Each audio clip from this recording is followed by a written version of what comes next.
Most people suspect that there were anywhere between 15 and 25,000 people in that gathering in total.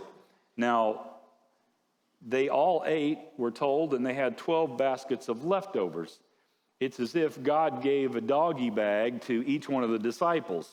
You remember the doggy bags that you used to have? And so God does what is needed, and not just barely what's needed, but God does what's needed in excess, in abundance. That's the way he rolls. That's the way God operates, isn't it?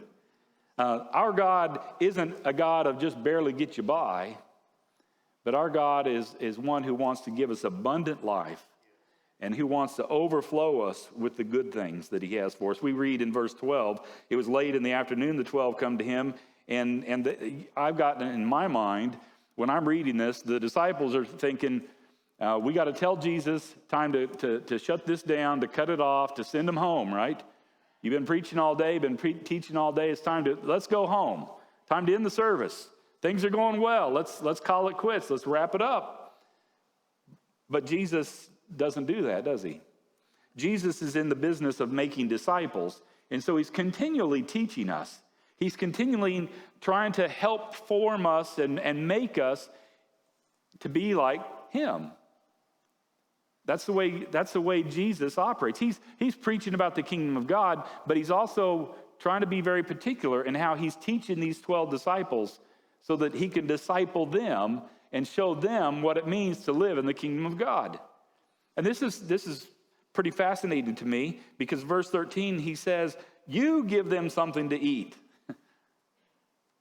Wow. If you're one of the disciples and you hear those words, you do it. You take care of it. But this is how God works, isn't it? God works through people. When God created the world, he put Adam and Eve here and said, here, I want you to run the world. I want you to govern this world. I want you to be in control here. You take charge.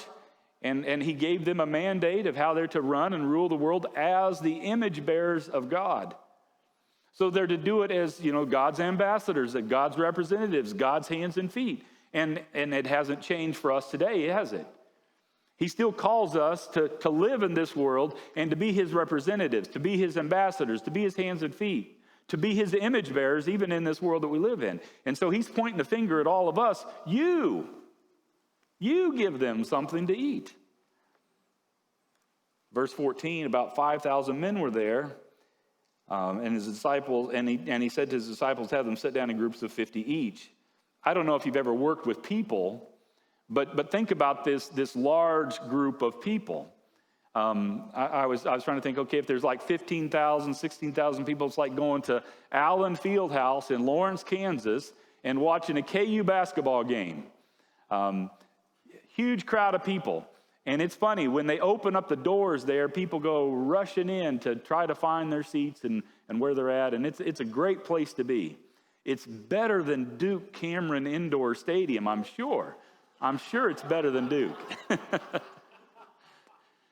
But it gets so loud there with all these people piled in.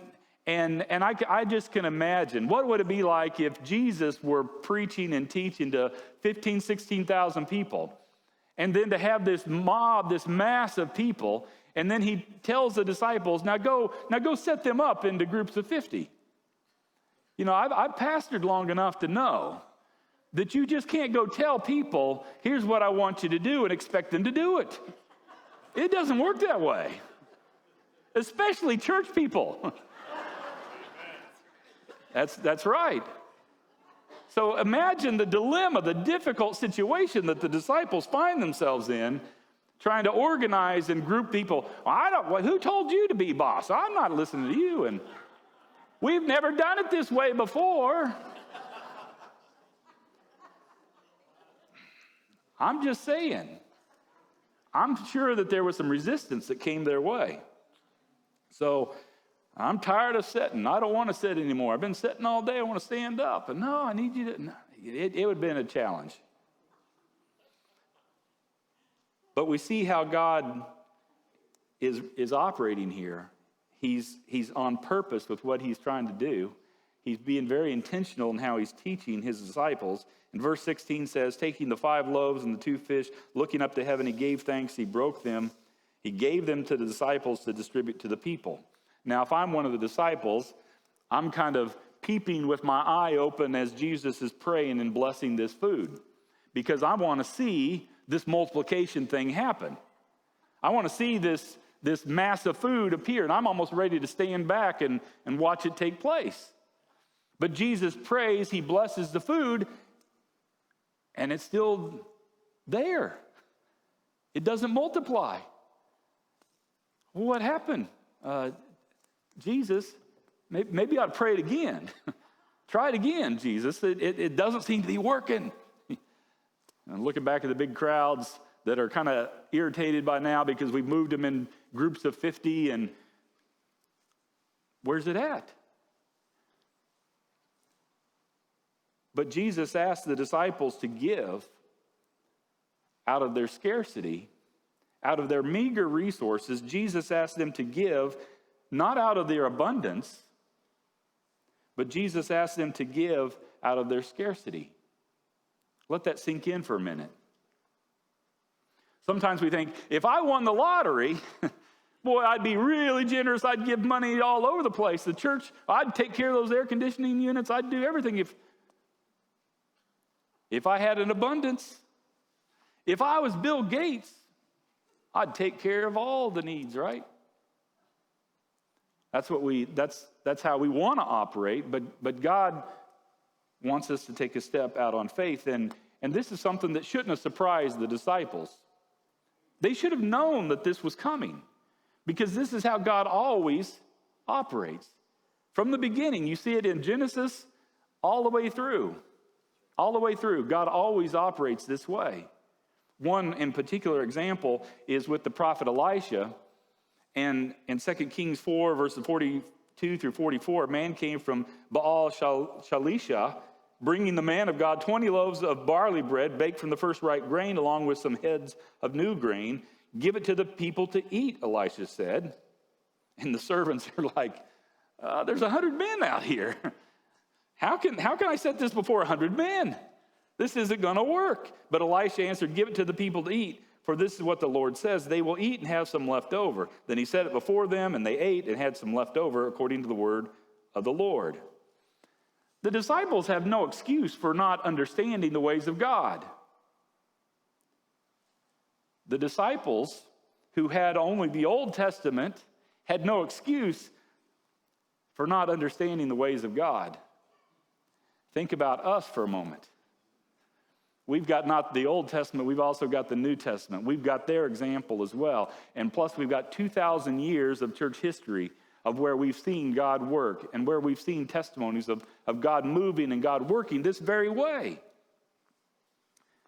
We've even got less of an excuse, don't we? We even have less of an excuse because we've seen so many times that this is how God works. They all ate and were satisfied, and they had baskets loads full of leftovers. There's 2 principles I want to give you. The first principle of multiplication is it has to be blessed before it can multiply. And so we talked about this last week about we've got to honor God. We've got to give God the first fruits. We got to give him the tithe that is his already. It has to be blessed before it can multiply. And then secondly, it has to be given away before it can multiply. It has to be given away before it can multiply. And last week after the service, I had a couple people tell me their story, and they said, Pastor, what you said is absolutely the case in my life. I've seen it firsthand. I know it firsthand. And they told me their story briefly, how God provided, how God met the need. And I was talking with Hal Whitted a few weeks ago, and I was hearing a little bit of his story, and I asked him to come share his story today, because I think it's, again, another example for us to see the hand of God at work. I want to assure you that there is some place I'd rather be than up here on this platform talking about my tithe story. Not because I mind being on the platform, but because I do have a story, and I'm not the only one, but I do have a story where God worked with me progressively over time to teach me in real time with real facts the value of faithful stewardship. And I'm a little hesitant to be up here because it's very private. What's gone on in my life has been deeply meaningful to me. It's deeply personal. And I have not told the story in 35 years. I've told little bits of it, but I've not told the story simply because it is so private. I also have a little concern about talking about tithing. It's hard to testify about tithing, your tithing experience, without saying, and this is what I did. This is how I responded. So my concern is people listening will say, oh yeah, look at him up there prancing around saying how great he is. And I don't want that to happen. I'm going to tell you my story. In spite of, in our prayer time here across the hall this morning, I heard a couple of testimonies about tithing that blow mine out of the water. And I said, I wish you could be on the platform this morning and tell yours. And maybe that'll come, I don't know. But I am going to tell you my story and ask for your indulgence. It's going to take a little more than a few minutes, but I hope it'll be meaningful for you. It has certainly been meaningful for me. Now, as I go through this story, I could talk for 2 hours to tell you the story, and I don't have that. I have too much respect for your time. So what I'm going to do is I'm going to just hit the inflection points, just hit the points that are meaningful to the topic of this morning, which is tithing. So as I go through this, if you're listening and thinking about it, you're going to say, well, wait a minute, that doesn't make, what about this, or what about that? Well, that can be explained by I'm not going to talk about the what-abouts. I'm just going to talk about, again, the inflection points. So, that being said, with all the appropriate disclaimers, let me proceed. Let me set the stage. I grew up in the church. I remember back in the 50s, I used to get 10 cents a week from my allowance, and I had to put a penny. I had to put a penny in the offering plate every Sunday morning. And that went on for a few years, and then I got a bump. I got a raise. I went up to 25 cents a week. And I had to put 3 cents in the offering plate. And I said to my mom, I said, no, I only need 2.5 cents. Having to do 3 is not fair. And she said, well, honey, you got to put in the 3 cents. And as I tried to negotiate, I said, look, can I tithe every other week and put a nickel in? That's the same thing. And she said, no, that's not how it works. You got to. So I did that. Time went on. I got saved at a revival meeting when I was 11 years old. The altar was lined. The first 3 pews were lined. Remember those days? Anybody can testify to that? Wow. Yeah. Got saved when I was 11. Time went on. I grew up, got out of high school, and went away from home. And due to a confluence of circumstances, experiences, disappointments, disillusionment with the church, I walked away from the church and my faith and went out into like 16 years of wandering in the wilderness. I found myself in Portland, Oregon. I had a good career as a CPA.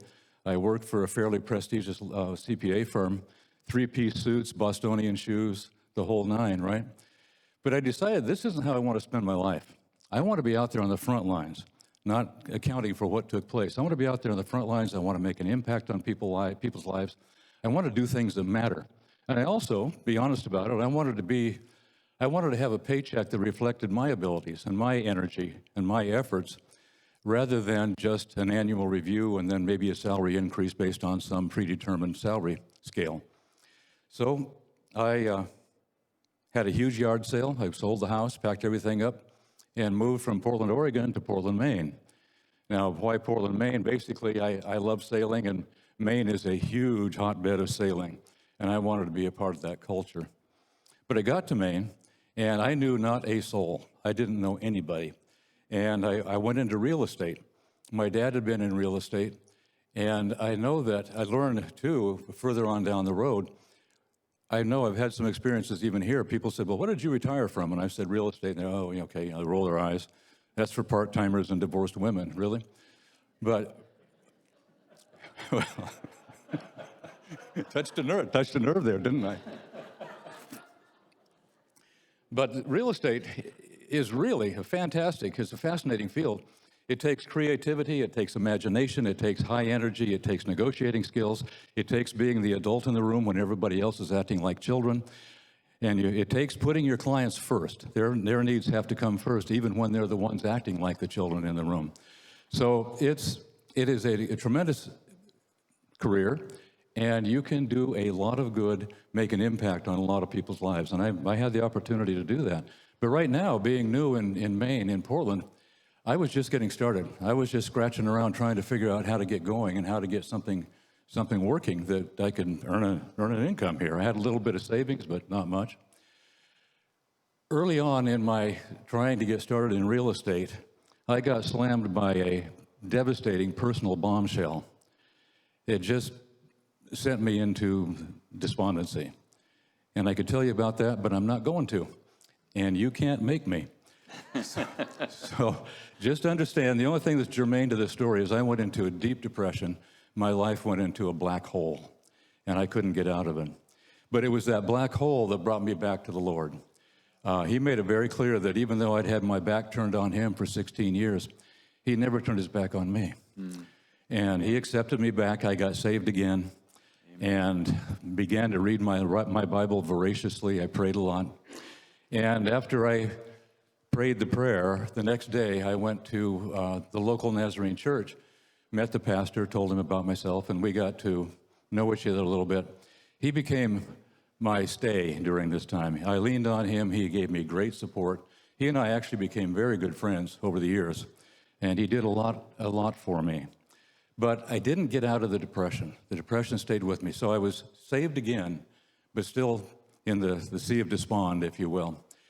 The thing about real estate is it can be a really good career, but if you don't produce, you don't get paid. And that's a factor. And I was not producing. I could barely function. Life was not good. I did not do the things that you were supposed to do in being new in real estate to actually generate some income. I was pretty much catatonic. But again, I had been saved again. I was reading my Bible. I was going to church 4 times a week plus Sunday school. And I was praying a lot. And then God impressed upon my mind that I needed to tithe. And I thought, well, this doesn't make any sense because I have no income. My mind is in a fog. I can't sleep, which makes my mind even foggier. I can't eat, which wasn't really a problem because I had no money for food anyway. But I thought, this doesn't make any sense that he would be wanting me to tithe. But the impression wouldn't go away. So I said, okay, I need to, if I'm turning my life over to God, I need to act on this impression. So I came up with a plan.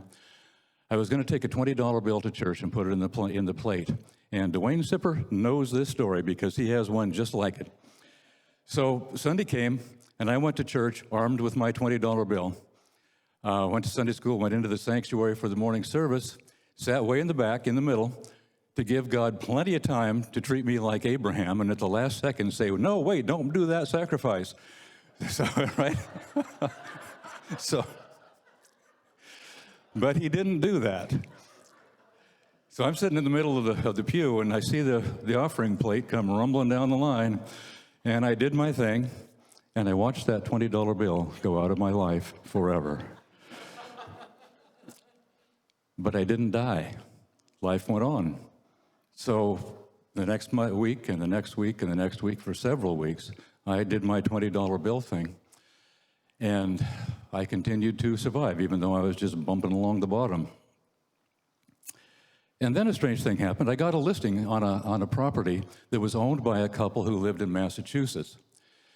Now, from people in Massachusetts, it's kind of like social media today. If something wasn't reported in the Boston Globe, did it really happen? So they wanted me to put an ad in the Boston Globe about this property. And it would be $150 for a little 3-line ad, an inch wide. The house, or the company, we call it the house, the company did all the advertising. They paid for the advertising, so I had to get it approved. I went down to the manager and I said, new listing, Boston Globe, $150. And she said, well, Hal, you haven't really been producing anything to justify this expense. That's a lot of money for a little line ad. And I said, I know, but, Boston people, and they expect this. And she said, well, what do you have in the pipeline? And the pipeline means, what do you have for properties that are under contract that we can reasonably expect to close in 30 to 45 days or so? And I said, I don't know what I have in contract. I'll go look. So I went down and attacked the chaos that was the top of my desk, paperwork everywhere. And when I came out the other side, it turns out I had 9 properties under contract. And I didn't even know it. I mean, I was working to service those contracts, but I was in a fog. And I couldn't believe it. That represented many thousands of dollars in commissions. So I went down to the manager, I got my ad approved, got in the car, went to the church, ran down the hall to the pastor's office, and I said, "You will not believe this." I said, "I don't know where this business came from. I have been doing nothing. I have been working to avoid doing business. And I got 9 listings." Now, the money to me wasn't huge. I mean, I was at the low end of the commission scale. I got maybe 15% of it. But it wasn't about the money at all. I had my living arrangement worked out. I mean, I was living on fumes, but it was working for me. The money wasn't the issue. The issue was, it was so clear that God was at work in my life because there was no explanation for this business to come in. Amen. It was nothing that I did. Amen. And I couldn't believe it. I was ecstatic. Well, my energy level, of course, came up and my attitude improved. But then I had a problem. The problem was the first one of those contracts that closed, I needed to tithe on that. And I knew that $20 a week wasn't going to cut it anymore, but then the question became, how much do I tithe? Excuse me a moment. So I said, the problem with a commission check is that it's a gross check. No taxes are withheld, nothing. I was responsible for paying my own taxes, and I had expenses. It's not a cheap proposition to go into real estate. So I thought, how do I allocate the expenses? How do I account for the taxes that I need to pay? Because I got these contracts, and I've got mileage. How do I allocate or apportion my car mileage to the various contracts? And it was a big deal. So I said, okay, here's what I'm going to do. I'm going to factor it down. Let's say, just for talking purposes, let's say I got a check for $1,000. I'd factor it down to $750 and pay the tithe on that. I'd call that my first fruits, right? So I did that. And I did it for the next 2, 3, 4. And it was always uncomfortable. It was very unpleasant. It was churning. It caused me anxiety. And I'd do it, and I'd write the check, and I would go. But then the Lord impressed on my heart that this was not the way to do it. Okay, I needed to tithe on the gross. And I kind of fought back on that because what about my expenses? And God impressed on my heart, don't worry about that. I'll take care of your taxes. I'll take care of your expenses. And so I did. I don't know if this scripture came to me before to point me in the direction or if it came after to affirm. But I found Exodus chapter 34, verse 26, when God was speaking through Moses to the Israelites and saying, you need to do this, you need to do this, you need to do this. And then he said, you need to bring the first of the first fruits into the storehouse. And I went, wow, the first of the first fruits. And for me, that really spoke, bam, hit my heart. And I said, that confirms it. I'm supposed to tithe on the gross. So I did. I started tithing on the gross, and that's when tithing became fun. It was so cool to get a commission check laid on my desk. I'd open it up, and I'd take my checkbook, and I'd write out my tithe. And before I even took the check to the bank, and I enjoyed it. It was fun. It was exciting. It was really, really great. And it went on that way. I was doing better, so I was getting more business, and I had more closings, and I came out of my depression. Things were really, really good. God had really, truly blessed me. And then I met a woman. There's always a woman, right? I'm looking at you, Wanda. I met Wanda Ryder in the South Portland Church of the Nazarene. And one thing we learned after we were married was the best way to kill a conversation is when somebody says, where did you two meet? And we say, we met in church. Boom. Awkward silence. Nobody knows what to say. But anyway, I met her, got to know her a little bit, and I was interested. And let me now interject this. I debated with myself whether or not I bring this in this morning, but I think it's, to use the word again, germane to this. I worked with a fellow who was looking for some vacant lots. He wanted to build multifamily homes as an investment. And he had told me, if you can find me a vacant lot, I'll pay you a 10% commission. So I said, okay. So I met Wanda. I was interested. I was curious where she lives. So I looked her up in the telephone book. Remember telephone books? And I drove over to her address, and I said, oh, look at that. Right across the street was a vacant lot. So I went to the house next door, knocked on the door. The guy came to the door. I said, do you know who owns that lot? He said, I do. I said, well, I have a person who could be interested in this lot. Would you be interested in selling? He said, well, yes, I will. So I put together a contract. We sold the lot for $18,000, and I made a commission of $1,800, which just shows that God can bless even sanctified stalking, right?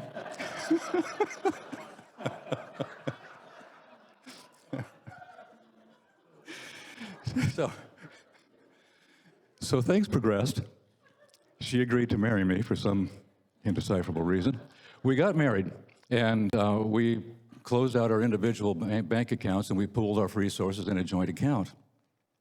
And we agreed that I would pay the bills, I'd write the checks, which doesn't mean that I control the money, because this woman knows how to write a check, right? And now we have credit cards. So she came to me one time, and we had a conversation, and this is very paraphrased, this is really condensed, went something like this. I'll just hit the high points. So she says to me, so we're tithing, right? I said, oh yeah, we're tithing. And she said, how much are we tithing? And I said, 10%. That's what God asks of us. That's what he expects of us, 10%. And she said, well, that's not enough. And I said, what do you mean that's not enough? You know, this is what God expects. And she said, well, doing what is expected, there's no merit in that. If we want to show God and prove to ourselves that we really trust him for our finances, and that come what may, we will do that by giving above the 10%. So I tried to talk to her. I tried to negotiate with her. And that's when I learned that my new bride had a bit of a stubborn streak. I'm going to hear about this later. But I thought back, before we were married, before the pastor would marry us, we had to go through the premarital counseling. And I remember that during that time, the pastor kept saying to me, Hal, listen to your wife. Hal, listen to your wife. And that's advice that has served me very, very well over the years. And at this point, I said, well, you know, maybe this is where I need to listen to my wife. So I did. I said, okay, we'll give it this higher percentage. And we did. And for more than 33 years, we've been giving it that higher percentage. And God has blessed us. We did have one really, really rough spot in there that things got a little tight, things got a little scary. And out of nowhere, I got a distribution from an estate of about $20,000 that carried us right through that. And I'm going, praise the Lord. I had no idea this was coming. Thank you, Jesus. We experience coincidences. I had a friend up north who liked to say, the more prayer increases, the more coincidences increase. You get what I'm saying, is that God's hand begins to work. We talk about this from time to time, how things happen. And we're saying, this has got to be God at work. This is nothing that we did, nothing we expected. I mean, over the years, over and over and over and over again. So we have been truly blessed by paying in excess, and God has met all of our needs. Now, because I'm the church treasurer, I want to put in a plug for the church. If you choose to give above the 10% needs to come to the church. We, in the Nazarene church, we believe that the local church is the storehouse, and that's where the 10% comes. For us, we do that, and then above that, we give to ministries like Samaritan's Purse and Salvation Army and The Path. Let us not forget The Path. We do not give to ministries that you see on the television between midnight and 5 a.m. We don't waste our money on that. So God has blessed us. And I think the way that I want to leave you is with four conversations that we have not had. The first conversation that we have not had is beyond the conversation, the initial one that I just told you about. In 33 and a half years almost of marriage, we have never had a disagreement about money. I know a lot of people get divorced because of arguments about money. We've not even had a disagreement. I believe that God has honored what we have chosen to do by bringing harmony into our home in the financial area. It's really good. Another conversation that we've never had, we've never looked back and said, boy, if we hadn't given this money to the church, we could have fill in the blank, whatever it is. We've never done that. We've never looked back. We've never begrudged.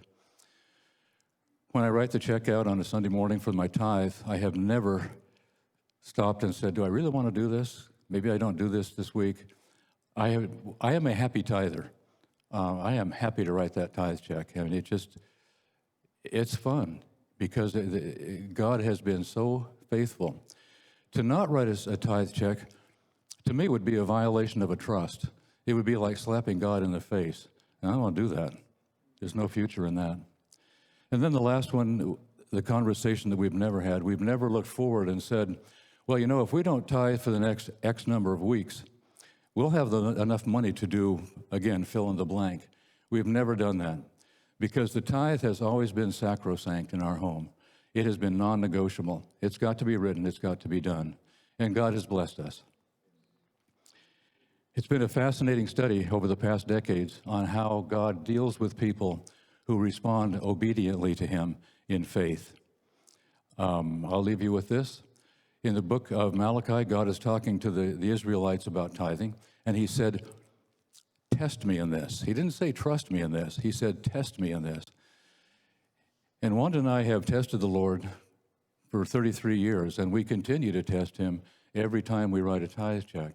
And he has been constantly and consistently faithful. Thank you.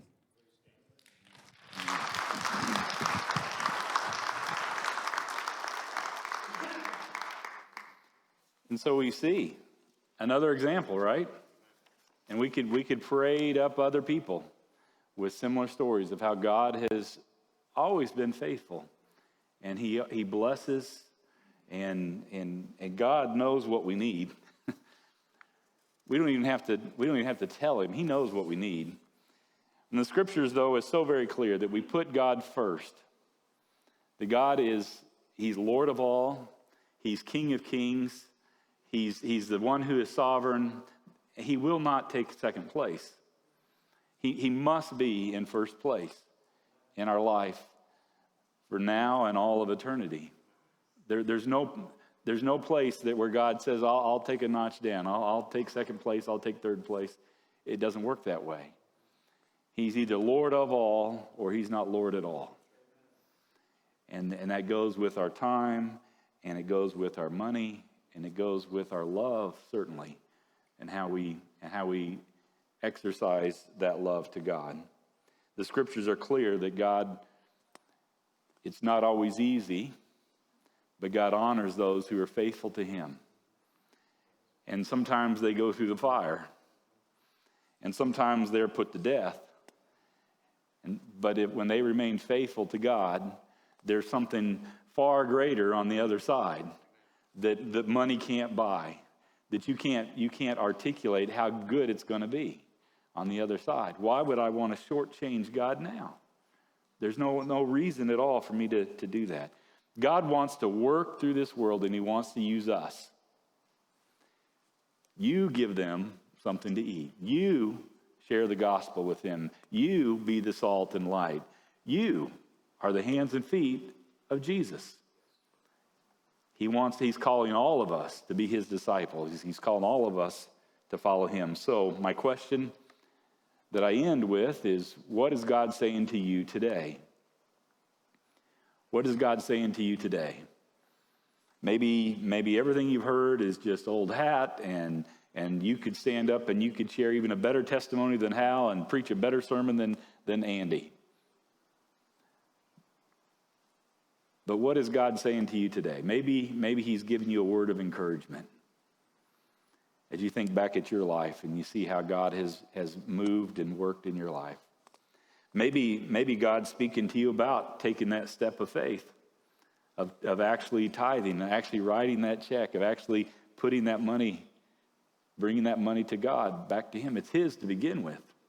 We're just giving it back to him. And I've heard a pastor that I've repeated his line over and over again. Tithing is a great place to start. 10% is a great place to start. And I think Wanda's right. That's just the bare minimum. And that just gets you in the game. And then to see how God wants to bless you and use your resources that he's blessed you with. So what's the next step for you today? From what you've heard from God, maybe it's to take that step to tithe, to test God. I encourage people, you try it. Try it for 3 months and see what happens. Just try it and see if God doesn't bless. See if God doesn't meet your needs. You know, in the years of pastoring and the years of challenging people to take that step of faith, I've never had anybody come back and say, it didn't work for me, give me my money back. Nobody's ever done that. When we're faithful with God, he's always responding faithful to us. So some of you have been tithing for years, and maybe God's asking you to stretch your faith a little bit. Maybe you're pretty comfortable, and 10% is pretty comfortable. Yeah, and I'll give a little bit when Al talks about faith promise, but you're pretty comfortable with that. You're giving out of your abundance, and God says, I want to challenge you. He'll do that. That's the kind of God he is. And when he's challenged me, he's never left me hanging. He's always supplied. So what's God saying to you, and what's your next step today? Let's stand together.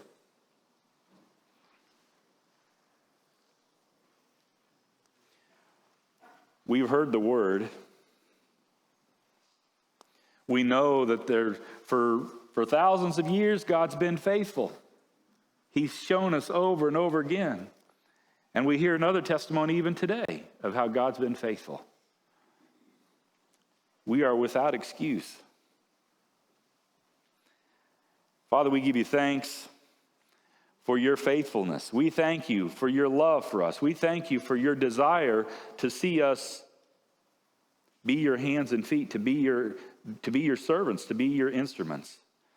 God, we know that you want the Hernando Church of the Nazarene to be an instrument in this community. This community desperately needs you, and we need to be reaching out, and we need to be sharing the gospel. We need to be finding ways that we can show people Jesus and tell people about the good news.